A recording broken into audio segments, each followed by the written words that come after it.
আচ্ছা আপু বলেন তো সারাদিন অফিসে নিজেকে এনার্জেটিক রাখা যায় কিভাবে একটু বলেন তো। আপনি তো সারাদিন অনেক কাজ করেন, দেখি অনেক এনার্জিফুল একজন লেডি আপনি, সো এত এনার্জি কিভাবে পান আপনি, কি খান?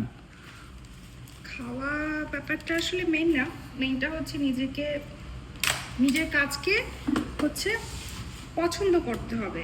আপনি যে কাজটা পছন্দ করবেন না আসলে সেই কাজটা আপনি এনার্জি পাবেন না।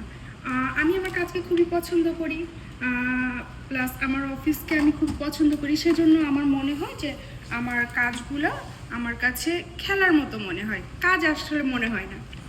ওকে, আপনারা কিন্তু শুনলেন যে কিভাবে আপনি সারাদিন অফিসে এনার্জেটিক থাকবেন। উনি আমাদের এইচআর ডিপার্টমেন্ট, উনি হিউম্যান রিসোর্স নিয়ে কাজ করে। সো সারাদিন যদি আপনি অফিসে বা যে কোনো জায়গায় কাজে অ্যাক্টিভ থাকতে চান, ডেফিনেটলি আপনার কাজকে ভালোবাসতে হবে। আর কাজকে যখনই ভালোবাসবেন, প্যাশন অ্যান্ড প্রফেশন যখন এক হবে, তখনই কেবল আপনি ভালো একটি আউটপুট দিতে পারবেন।